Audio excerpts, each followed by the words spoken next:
ଅଟନ୍ତି।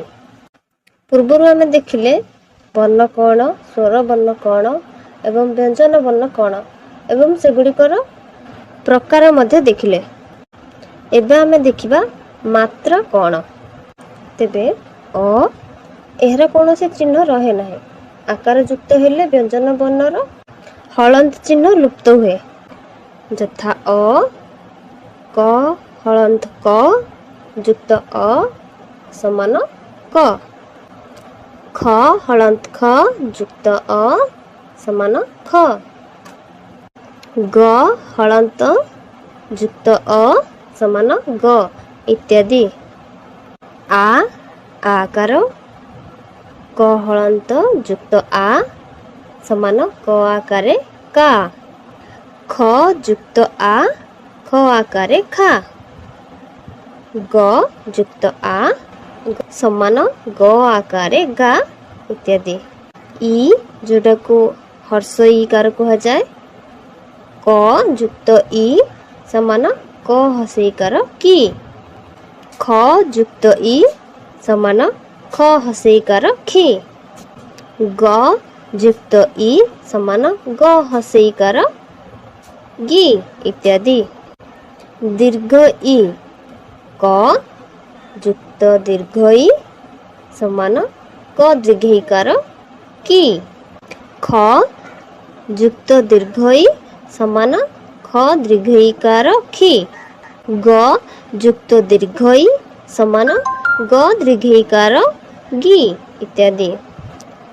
ହର୍ଷ ଉ, କ ଯୁକ୍ତ ହର୍ଷ ଉ ସମାନ କ ହର୍ଷ ଉକାର କୁ, ଖ ଯୁକ୍ତ ହର୍ଷ ଉ ସମାନ ଖ ହର୍ଷ ଉକାର ଖୁ, ଗ ଯୁକ୍ତ ହର୍ଷ ଉ ସମାନ ଗ ହର୍ଷ ଉକାର ଗୁ ଇତ୍ୟାଦି।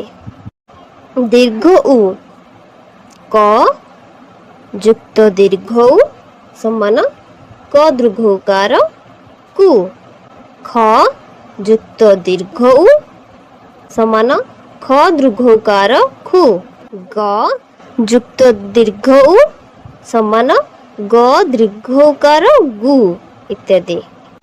ରୁ, କ ଯୁକ୍ତ ରୁ ସମାନ କୃ, ଖ ଯୁକ୍ତ ରୁ ସମାନ କୃ, ଗ ଯୁକ୍ତ ରୁ ସମାନ ଗୃ ଇତ୍ୟାଦି। ଦୀର୍ଘ ରୁ, କ ଯୁକ୍ତ ଦୀର୍ଘ ରୁ ସମାନ କୃ, ଖ ଯୁକ୍ତ ଦୀର୍ଘ ରୁ ସମାନ କୃ, ଗ ଯୁକ୍ତ ଦୀର୍ଘ ରୁ ସମାନ ଗୃ ଇତ୍ୟାଦି। ଏକାର, କ ଯୁକ୍ତ ଏ ସମାନ କ ଏକାର କେ, ଖ ଯୁକ୍ତ ଏ ସମାନ ଖ ଏକାର ଖେ, ଗ ଯୁକ୍ତ ଏ ସମାନ ଗ ଏକାର ଗେ ଇତ୍ୟାଦି। ଐକାର, କ ଐକାର ସମାନ କ ଐକାର କୈ, ଖ ଯୁକ୍ତ ଐ ସମାନ ଖ ଐକାର ଖୈ, ଗ ଯୁକ୍ତ ଐ ସମାନ ଗ ଐକାର ଗୈ ଇତ୍ୟାଦି। ଓକାର, କ ଯୁକ୍ତ ଓ ସମାନ କ ଓକାର କୋ, ଖ ଯୁକ୍ତ ଓ ସମାନ ଖ ଓକାର ଖ, ଗ ଯୁକ୍ତ ଓ ସମାନ ଗ ଓକାର ଗୋ ଇତ୍ୟାଦି। ଔକାର, କ ଯୁକ୍ତ ଔ ସମାନ କ ଓକାର କୌ, ଖ ଯୁକ୍ତ ଔ ସମାନ ଖ ଔକାର ଖୌ, ଗ ଯୁକ୍ତ ଔ ସମାନ ଗ ଔକାର ଗୌ ଇତ୍ୟାଦି। ଓଡ଼ିଆ ଭାଷାରେ ରୁ ସ୍ୱତନ୍ତ୍ର ଭାବରେ ବ୍ୟବହୃତ ହୁଏ ନାହିଁ। ମାତ୍ରା ଆକାରରେ ଏହାର ବ୍ୟବହାର ମଧ୍ୟ ବିରଳ। ତେଣୁ ଏହାକୁ ଓଡ଼ିଆ ବର୍ଣ୍ଣମାଳା ମଧ୍ୟରୁ ଅନ୍ତର କରିଦେଲେ କିଛି କ୍ଷତି ନାହିଁ। ଏ, ଔ ଏହି ଦୁଇଟି ସ୍ୱର ବର୍ଣ୍ଣକୁ ଯୁକ୍ତ ସ୍ୱର ବୋଲାଯାଏ, କାରଣ ଏ ଦୁହେଁ ପ୍ରତ୍ୟେକ ଦୁଇଟି ସ୍ୱର ବର୍ଣ୍ଣର ସମବାୟରେ ଗଠିତ। ଐ, ଅ, ଇ ଏହି ଦୁଇଟି ସ୍ୱରର ସଂଯୋଗରେ ଏବଂ ଔ ଅ ଉ ଏହି ଦୁଇଟି ସ୍ୱରର ସଂଯୋଗରେ ଗଠିତ, ଯଥା ବୈଶାଖ ସମାନ ବୈଶାଖ ଏବଂ ଗୌରବ ସମାନ ଗୌରବ। ଐ ଓ ଔ ଛଡ଼ା ଅନ୍ୟ ସ୍ୱରବର୍ଣ୍ଣ ଗୁଡ଼ିକ ମୌଳିକ ସ୍ୱର। ତେବେ ଐ ଓ ଔକୁ ଛାଡ଼ିଦେଲେ ଆଉ କ'ଣ କ'ଣ ସବୁ ସ୍ୱରବର୍ଣ୍ଣ ରହିଛି? ଅ ଇ ଉ ରୁ ରୁ, ଆ ଇ ଉ ରୁ ଏ ଓ। ଏହି 11ଟି ସ୍ୱରବର୍ଣ୍ଣକୁ ମୌଳିକ ସ୍ୱରବର୍ଣ୍ଣ କୁହାଯାଏ। ବ୍ୟଞ୍ଜନ ବର୍ଣ୍ଣ ଅନ୍ୟ ବ୍ୟଞ୍ଜନ ବର୍ଣ୍ଣ ସହିତ ମିଳିତ ହେଲେ ସେମାନଙ୍କୁ ଫଳା କହନ୍ତି। ନିମ୍ନରେ ଫଳାମାନଙ୍କର ଆକାର ଓ ବ୍ୟବହାର ଦେଖାଇ ଦିଆଗଲା। ନ ଫଳା ଯଥା ତ ଯୁକ୍ତ ନ ସମାନ ନ। ଜ ଫଳା ଯଥା ଦ ଯୁକ୍ତ ଜ ସମାନ ଦ୍ୟ। ମ ଫଳା ଯଥା ଦ ଯୁକ୍ତ ମ ସମାନ ଅଦ୍ମ। ର ଫଳା ଅଥବା ରେଫ।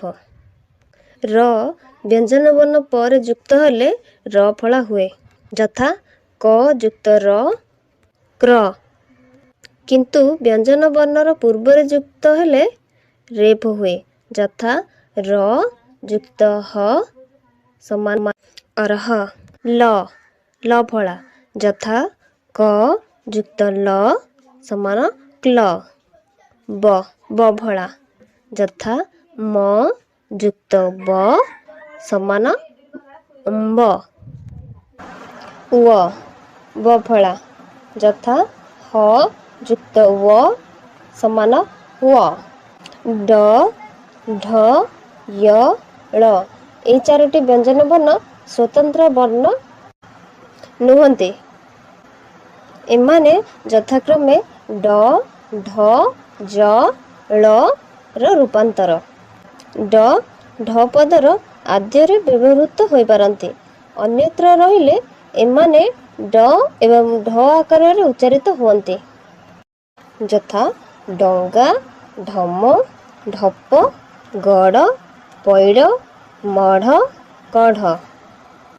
ଜ ଶବ୍ଦ ଆଦ୍ୟରେ ନ ରହି ଅନ୍ୟତ୍ର ରହିଲେ ୟ ଉଚ୍ଚାରିତ ହୁଏ, ଯଥା ଯତି, ଯାନ। ମାତ୍ର ନିୟମ, ନିୟତି, ପ୍ରୟାଣ, ବିଷୟ, ଆଶ୍ରୟ ଅନେକତ ଏହି ନିୟମର ବ୍ୟତିକ୍ରମ ମଧ୍ୟ ଦେଖାଯାଏ, ଯଥା ପ୍ରଯତ୍ନ, ସଂଯୁକ୍ତ, ନିଯୁକ୍ତି। ଏବଂ ଳ କୌଣସି ଶବ୍ଦର ଆଦ୍ୟ ବର୍ଣ୍ଣ ରୂପେ ବ୍ୟବହୃତ ହେବାର ଦେଖାଯାଏ ନାହିଁ। ଶବ୍ଦର ଆଦ୍ୟ ବର୍ଣ୍ଣ ଳ ହେଲେ ତାହା ଲ ହୋଇଯାଏ, ଯଥା ଲମ୍ବ, ଲୀନ, ଲତା, ଲିଆ। ଏତଦ୍ ବ୍ୟତୀତ ଶବ୍ଦର ଯେକୌଣସି ସ୍ଥାନରେ ଳ ରହିପାରେ। ସ୍ଥଳ ବିଶେଷରେ ଏହାର ଲ ଆକାର ହୋଇଥାଏ। ଳ ଫଳା ଲ ହ ସହିତ ଯୁକ୍ତ ହେଲେ ଲର ଉଚ୍ଚାରଣ ରହେ, ଯଥା ଆହ୍ଲାଦ, ଗେହ୍ଲା। ମାତ୍ର ବିପ୍ଳବ, ବୈପ୍ଳବିକ, ଗ୍ଳାନି ଓ ମ୍ଳାନ